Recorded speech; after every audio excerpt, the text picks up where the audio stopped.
Are you ready to branch out, to take a leap of faith, to love yourself and others fully? Then let go of whatever no longer serves you to take action now on Get Rooted Radio with Erica Gifford Mills, living it up, loving it up, and letting it go.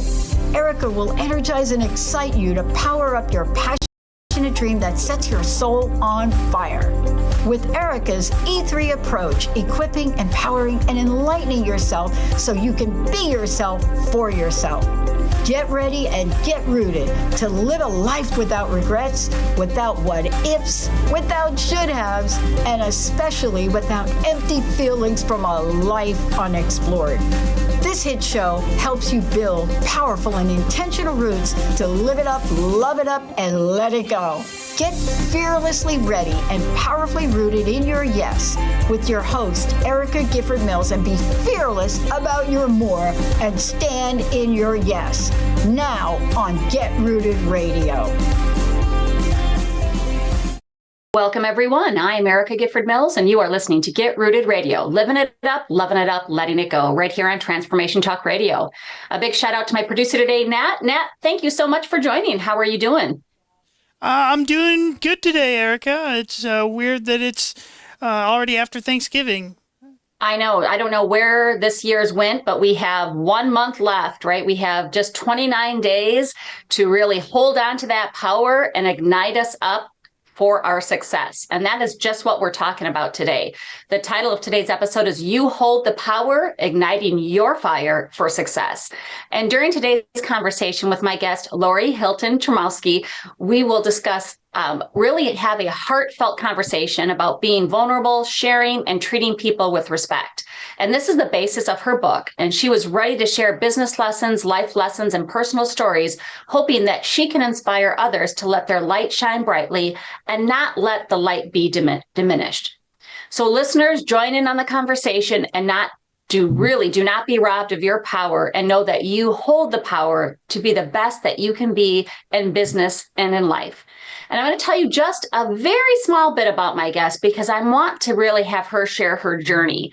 As an award-winning entrepreneur, Lori has been there and done that as a leader in a historically male-dominated industry throughout her career. She has learned valuable insights on rising above, getting back to personal core values, especially when life throws us unforeseen roadblocks and unexpected curveballs. As an author, speaker, and entrepreneur, Lori shares her story to inspire others not to lose their power. Thank you, Lori, so much for being on the show today. Thank you so much for having me. I enjoyed meeting you at the conference last year when your book came out and you were the keynote speaker. It was so moving and so touching to me, and I'm just honored to be here with you today. Well, I am so glad. And I love that you said that because I did have the honor of sharing the stage with you, and you're going to be this year's keynote speaker in Kentucky. And I'm so excited to see that and be there to cheer you on. But I usually give a lot more background on our guests in my opening, but I didn't want to do that because I really wanted to talk about your journey. And I wanted you to tell listeners more about your background. And I know I've mentioned just a very tiny bit, but why did you decide to write this book? So let's start about your journey and how you got to that point. That sounds great. I really didn't know that I was going to be in the chemical industry. I've been in the chemical industry for over almost 40 years. I mean, my whole lifetime. And when I was a very young girl, I was 10 years old having dinner. I'm the oldest child in my family. And I just get to the dinner table and my dad, says, Lori, how do you enjoy your dinner tonight? Well, it was hot dogs and baked beans. I'm like, it's great, Dad. I'm starving. It's wonderful. Why? Why are you asking me this weird question? And he said, well, I'm deciding to go into business for myself. And we're going to have to make a lot of sacrifices. We're going to have to, all pull in together, and you might be eating baked beans for the next 3 months. I might not be able to afford hot dogs. And I'm like, you go, Dad, we can do this. And at 10 years old, I was terrified because I was very tall and my legs were very long and I could hardly find pants to fit me. Now, this was going through my mind, like, how am I'm already being called flutty walking down the street in school. How am I going to be able to, afford pants that fit me? So I went around and I knocked on the neighbors' doors and I said, can I water your plants in the summer?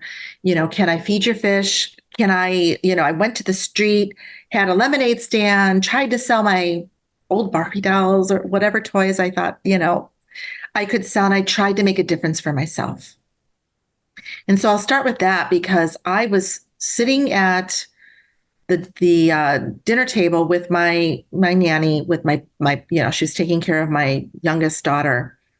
And we're talking about these things. We have, teenage daughters, and I have a baby. She's helping me with the baby. She has teenage daughters, and how the internet and how the iPhones and how everybody's just sitting there. They're not talking. They're not changing their circumstances. They're accepting what is handed to them. And she goes, you have to share that story. You need to write about your story of how you were a very young girl and you did all these different things trying to get and make a difference for yourself. And I owe that to Betty. I contribute my book. In the beginning, I dedicated to her. She really encouraged me. And when I sat down to write it, well, it took me 10 years, by the way. It just flew through me when the timing was right. Right. And that is the biggest point, right, of that is that you may have a story in you, but you're not ready to tell it. And it goes to not holding yourself back, right? And also making sure that it's the right time to share so that you can have people learn from your life lessons. My book at the beginning was completely different, and it was very personal. And it was probably only going to be given to my family members because I wrote about each family member. But as time went on, during those 10 years, there was so many business lessons, so many keynotes that I was speaking to of the awards that I won for the things that I did in the business. And I said, I have to share these stories. This is not just a personal little book. This is a book to really inspire and share the lessons that I learned to try to help other entrepreneurs to become better. And that's when the book became both business and personal in their stories. But to go back of my journey in my career that got me here to this place today to be with you, you fast forward from that time that I was 10 years old. And I said, Dad, what is the name of your company going to be? And he said, T.H. Hilson Company. I'm like, oh my God, that's so boring. I'm like, what is it that you do? So he told me, he came, to our school for the career day and talked about what he did. I had no idea really what he was talking about because it was so foreign to me, but I loved having my dad in school. So now I'm at Loyola University and I'm studying business and marketing. And he gives me a call between my junior and my senior year and says, Lori, I am a chemical distributor and I did not get a supplier to represent in the Chicagoland area because I don't have a succession plan. Would you consider coming to work for me? And I'm like, oh, I am so honored that you would think about me to come work for you, but I have no clue what you do. What is it that you do? So it was never apparent that I was raised as the oldest child. I was going to take over the family business. I was going to do these things. And I think that's to my benefit. So I thought about it. I said, let me think about it. And I said, my dad needs me.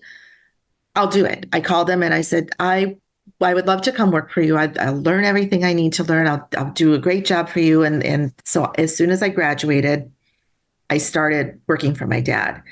And I go to my very first, I was in sales. And this was a time where, long time ago, there's no computers and not totally no videos or interviews like this. Yeah. And we didn't have computers. We had like the 3 carbon copy, typewriters. Yep. So I was in sales and I go to my very first training session. And I think this is really important and this resonates with a lot of people because a lot of us go into an industry or a field and this is math and science and chemistry. And remember, I'm not a scientist.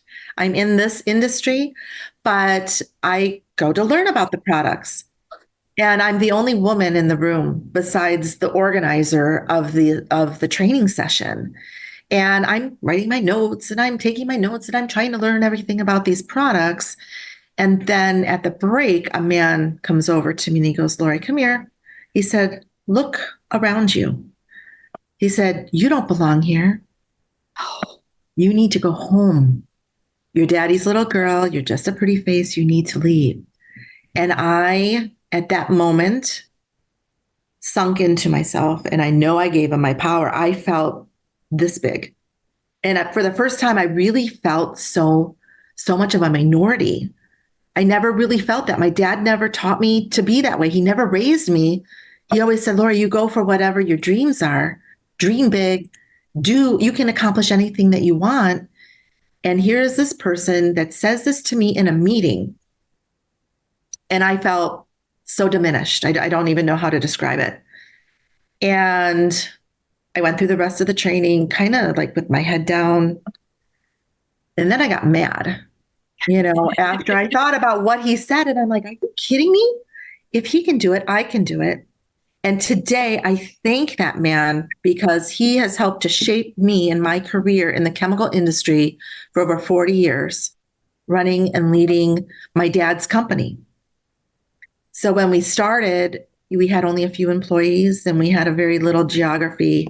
And then my dad's lifetime goal was, to be a certain number. And we doubled the size that we were and we achieved his goal. And I'm like, okay, Dad, come on, let's triple it now.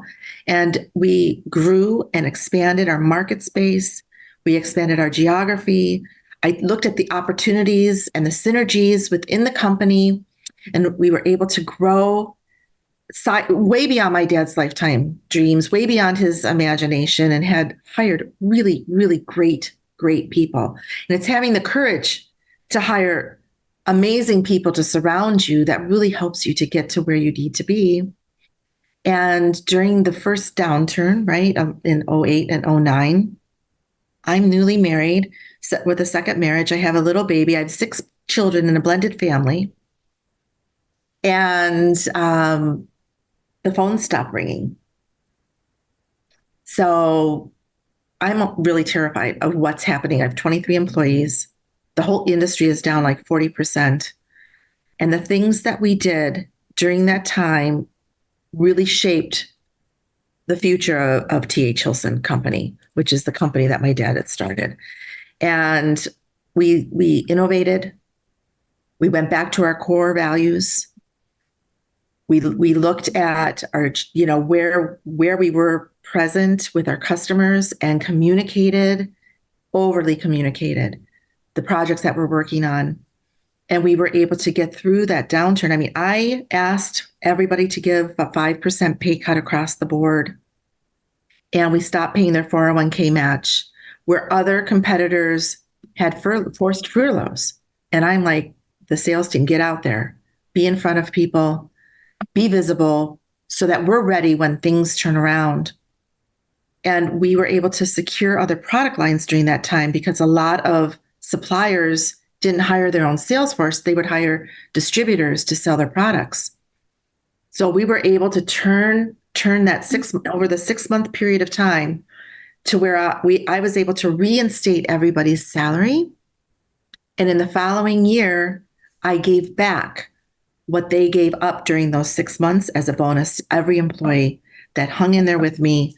And we were able to grow way beyond that lifetime dream. And in 2016, I sold my business to a global company out of Belgium.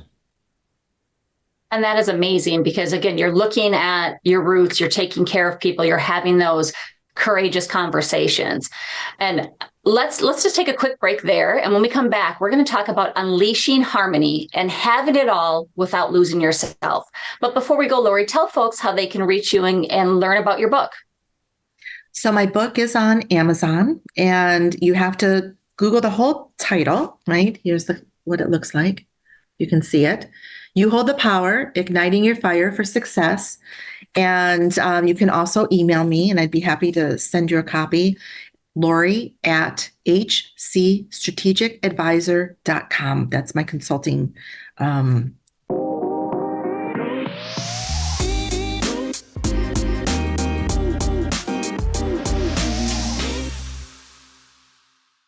If you missed any portion of today's episode, you can catch it on GetRootedRadio.com. That's GetRootedRadio.com. Don't forget to subscribe online to receive the latest news, events, specials, and words of encouragement. Go to GetRootedRadio.com. Welcome back to my guest, Lori Hilson Cioromski. Thank you so much for being on the show today. Thank you for having me. It's quite an honor. So during the last segment, we discussed being courageous and owning your power and having in how everything is possible, just like you did with your father when you took over your father's business.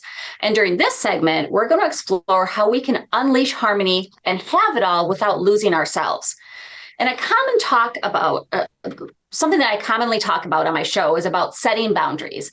And this is important in so many ways. And one of those reasons is work-life balance or work-life alignment, or you also hear work-life, not just balance, but really making sure that your work is aligning with with your personal life. And this is a major issue with so many. Now, you mentioned, Lori, that you have 6 children and a career. And, I know when I have one, that was hard. So how do you create and achieve work-life balance? Well, you need help. You need to get help at home. There's no easy way about it. I talk about this because really, is there such thing as work-life balance? It's all about making choices, right, Erica? Yes.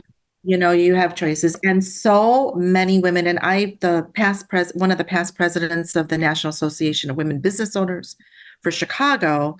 And a lot of women go into their own business and entrepreneurship and start their own business because they want that balance. They want that freedom outside of a corporate type job, right? Where they can do more and be there for their families. So I talk about work-life balance as like being on a teeter-totter, right? Does anybody remember? I don't know if the young kids know. I don't even know if they have them in the playgrounds anymore. They do. They do. Do they?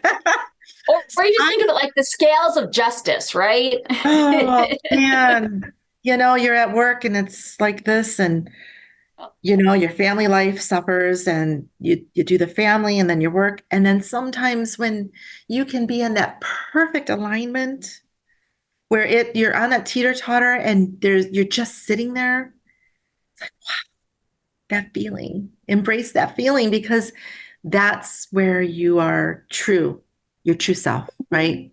That you're balancing both.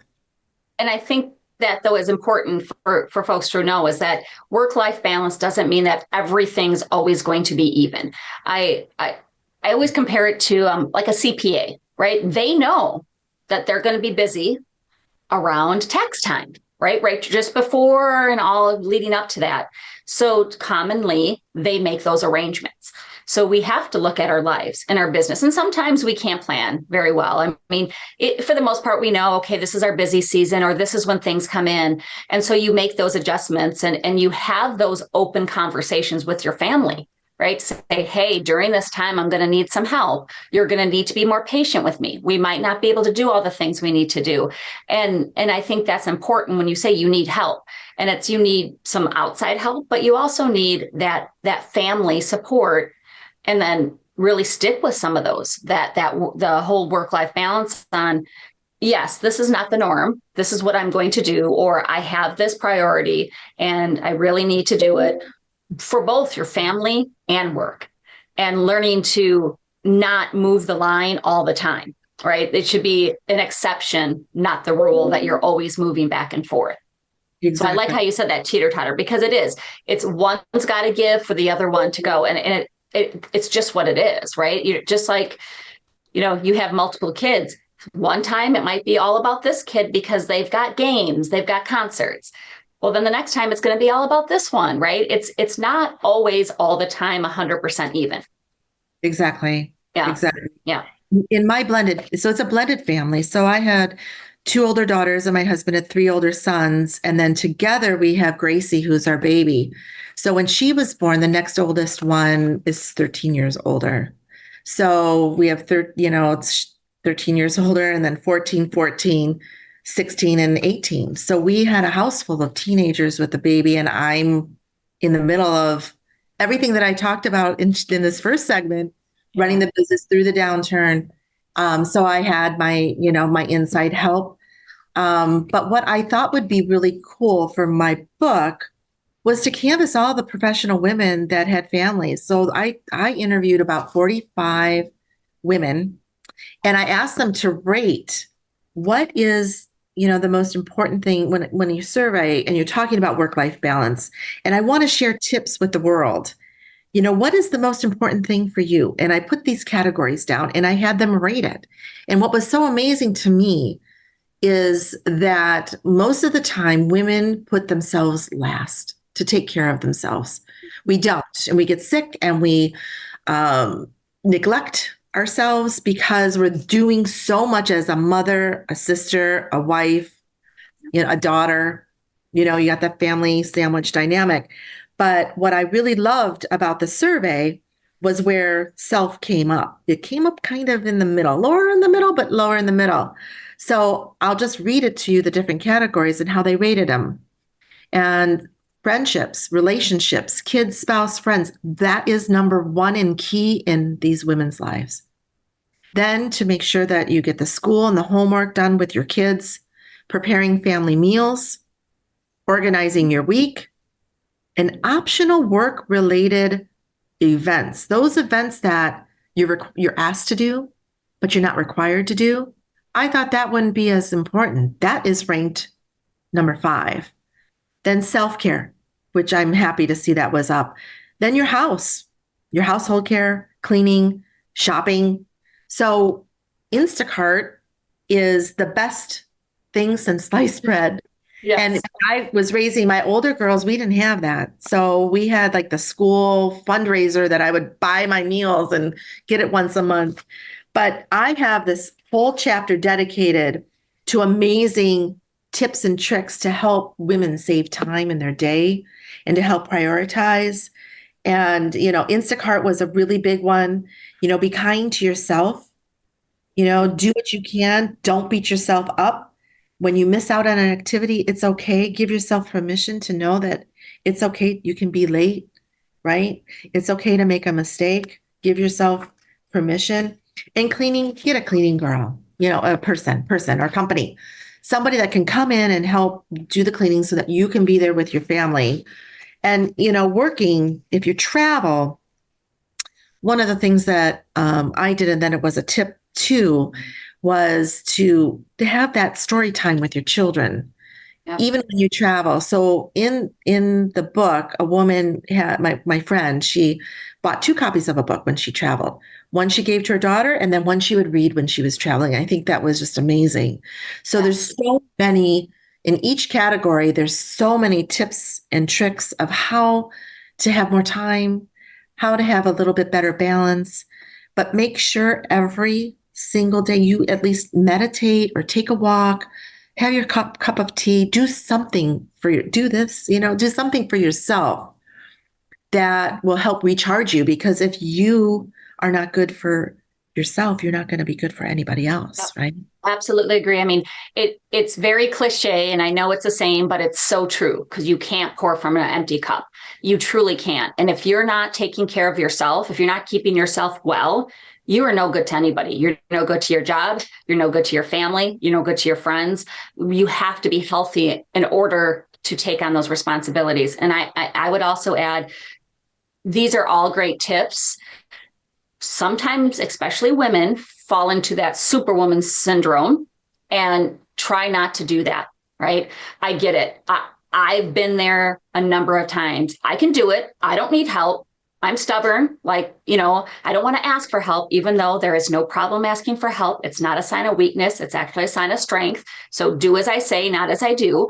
But it's, people don't like to do that. They want to try to do it all and be it all for everybody else. And that's where you're not setting those appropriate boundaries. And then you don't have that work-life balance because you're trying to do everything and you just can't. I mean, we can't. That's why there is staff. That's why there's people who have other jobs. That's why there's people who can help. And that's not a bad thing. That doesn't make you a bad employee. It doesn't make you a bad mother. It makes you sensible so that when you are home, you can give that necessary time to your partner, to your children, to your friends. It's so important to really get those boundaries and have that work-life balance.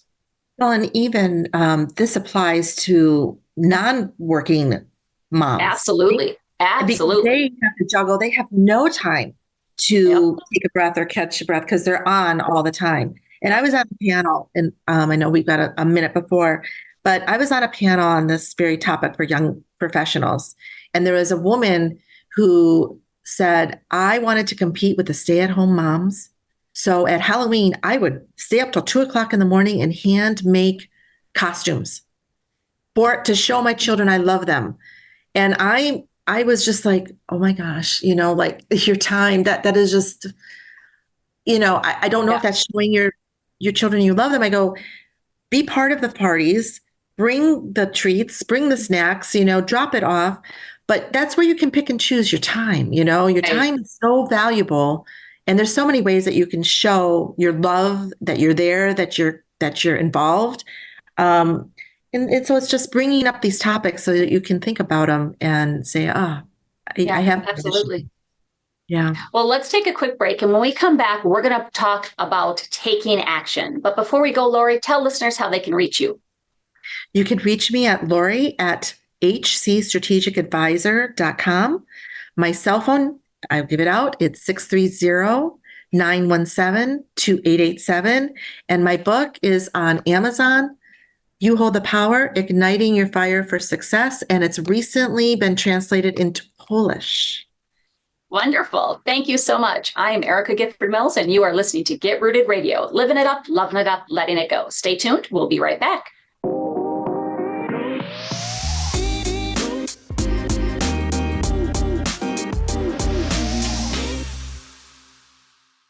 On Get Rooted Radio with Erica Gifford Mills. Living it up, loving it up, letting it go. Don't forget to visit getrootedradio.com to listen to a replay of this episode, sign up for helpful tips, and learn about upcoming events. That's getrootedradio.com.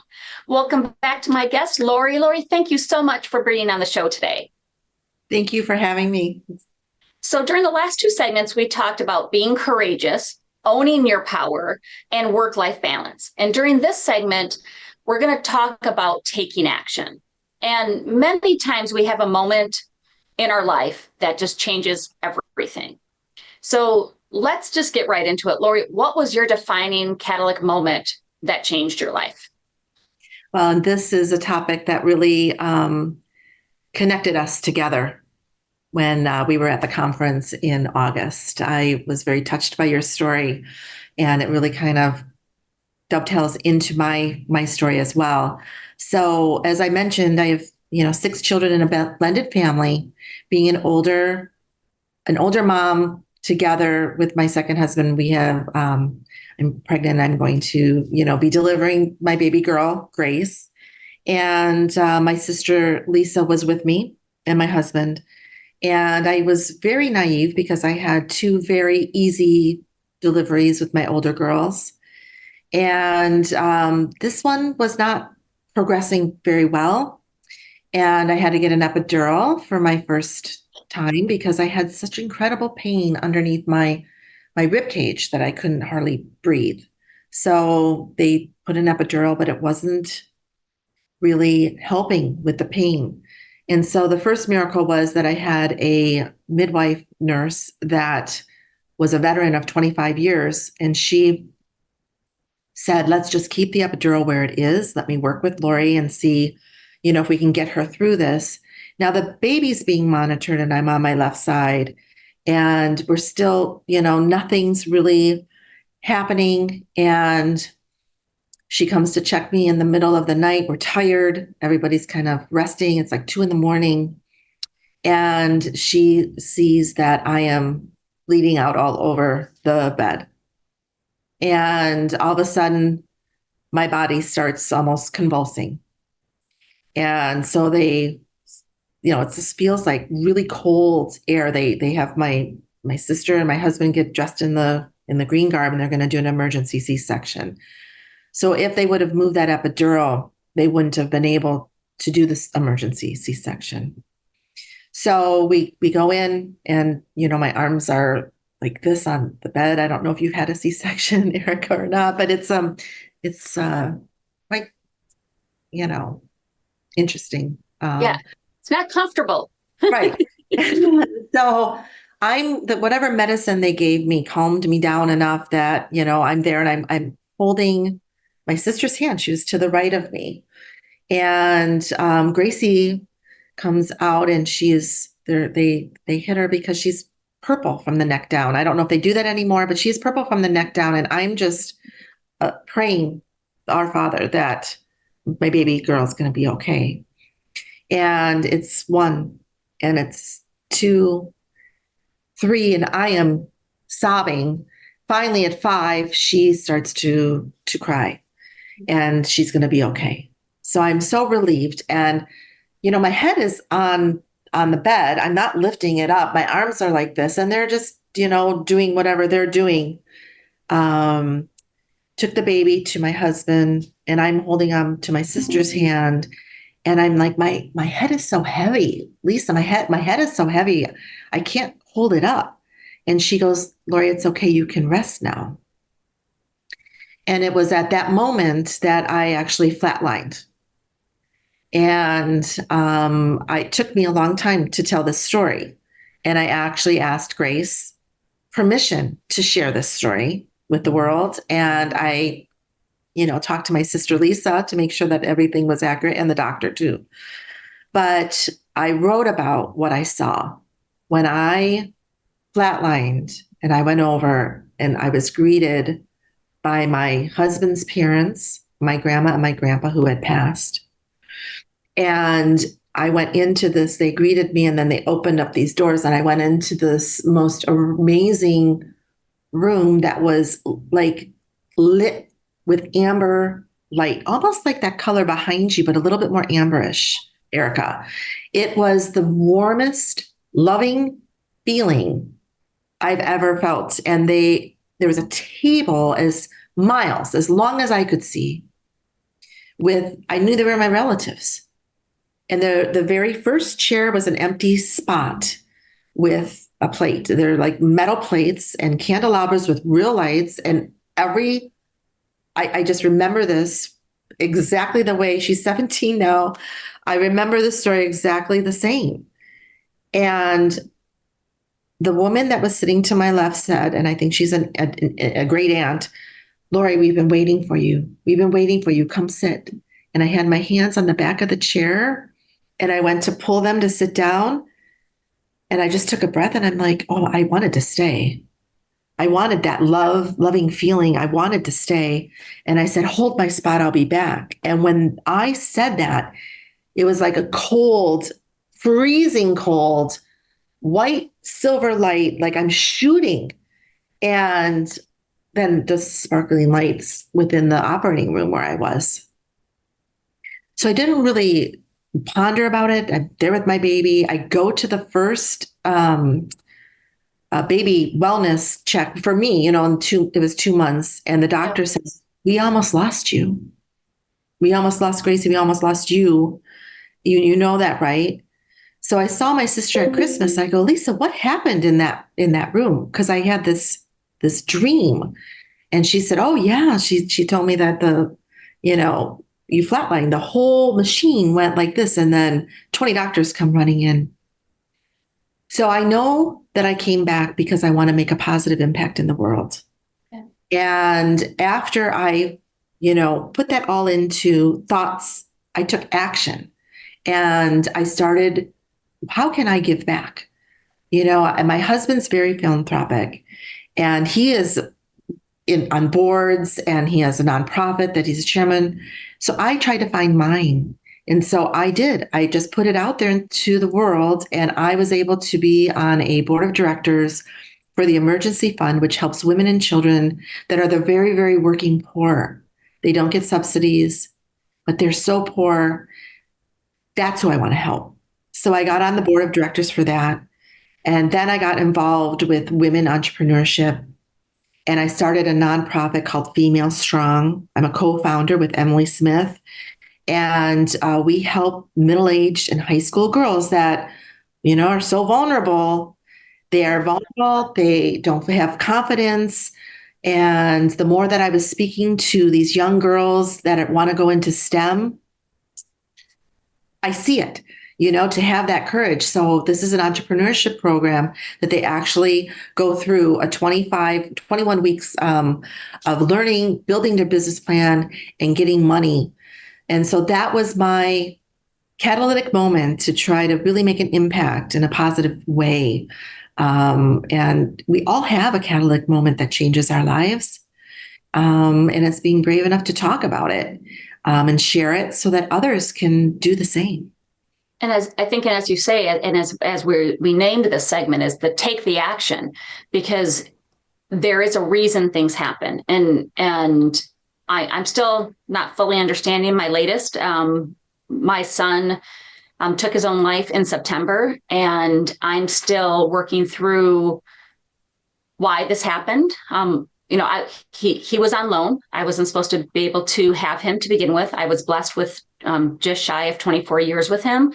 So there is a reason, right? And right now, I'm not fully understanding that reason.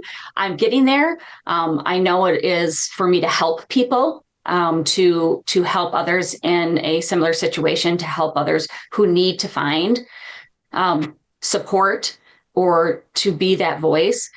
But if you don't take action on it, I feel it's also, you've wasted that opportunity. And just like you got to find that right purpose so that you can live with passion on purpose. And that's, we all say live with passion, or we say find your purpose. And to me, it's live with passion on purpose, because you want to take those motions, not just for the sake of doing a motion, but for a real reason. And that is awesome that you took that very challenging and scary moment and that you could turn it into something to be able to help others. And that is what, giving back, especially, I know it's December, it's no longer November, but we should have gratitude and giving all year round. But during this time, I think that is so much we can do to help others that do need that extra support. Yeah. And it's it wasn't like, oh, aha, this is what I'm going to do. It's researching, it's soul searching. It's what resonates with me and the passion part. So I write about it. A lot of women are being asked to go on board of directors because they want more women in those spots. And you need to do it for the right reason. Because just that alignment, the alignment part, right? It goes back to the alignment. Is that aligning with your values? And is it something to do that's going to help you and help others? Correct. And not help you in a just build onto your success. It's going to help you personally. It's going to be your value set. It's going to have that. Exactly. And having a voice when you're in those situations and just being open to the opportunities that come. And so I was on the board of directors, and it was based off of a conversation at an event, at a cocktail party. And you just never know when you're going to find that aha moment that can really change your life for the better. Well, on that key, we're going to take a quick break. And when we come back, we're going to finish out the show with a discussion of the power of positivity and not letting fear overwhelm you. This is Get Rooted Radio with Erica Gifford Mills. Living it up, loving it up, letting it go. Stay tuned. We'll be right back.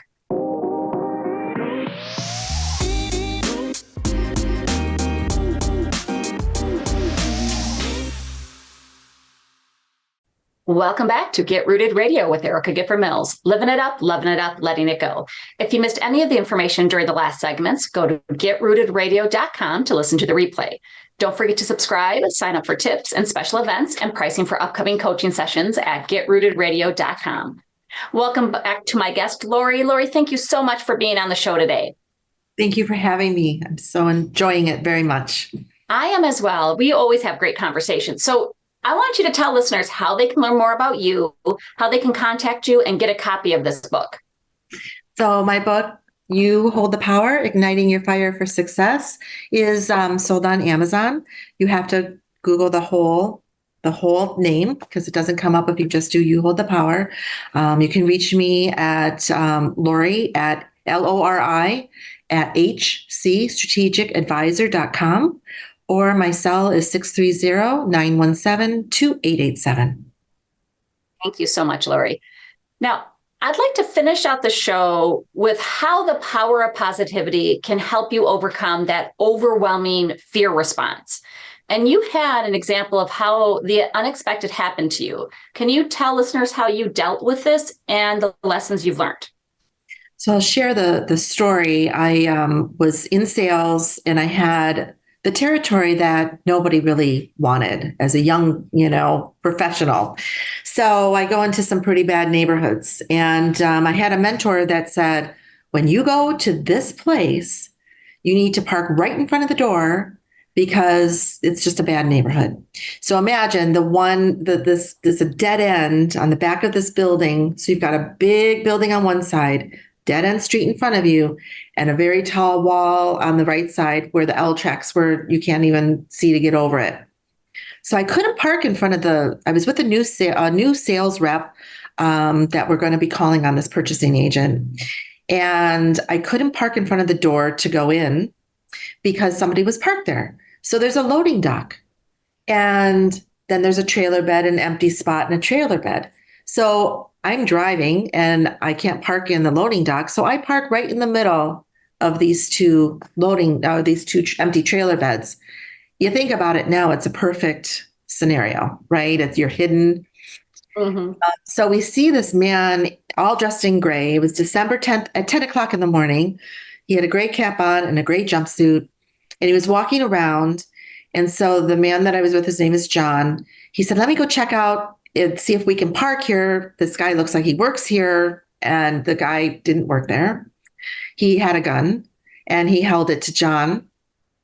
And then John came to the car, and this is where the trunk of the car was. So John approached me from this way, and I'm standing outside of the car looking at my notes.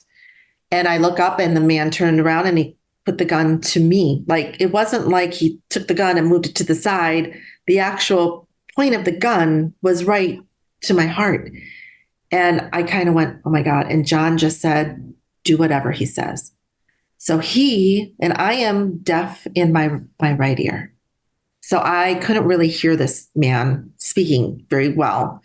And he said, empty your pockets, put everything on the car. And at that time, and this is a story I tell all the time because I think it's life changing and it saves a lot of people's lives. I put whatever wrappers, whatever I had out of my pockets. I was just doing whatever he said that I should do. John was his first day of making sales calls. He had over $100, thank goodness. Because when someone is approaching you with a gun, they're nervous, their adrenaline is, he was an older man, so he wasn't like on drugs or anything. He just needed money and a car. He wanted the car. So he told me to open the doors to the car. Well, I heard him say doors. He didn't. He said door. And I opened the front and the back seat. And if he would have asked me to get in that trunk, to get in the back seat or drive him anywhere, I would have done whatever he said. And after talking to Chicago police officers about the story, I would be dead. And I know in every fiber of who I am, I would have gotten in that car. So never get in the car. Never, never, never, never get in the car. So now, he's like counting the money and stuff. I started the car and I'm thinking, I can't get my ring off. And I know people sometimes cut your finger off to get your ring off. So I'm like turning my ring and I'm putting my pocket, and I'm like, wow, this is a bad situation. He told us to walk in front of the car to the front of this and turn our backs to this brick building in front of us.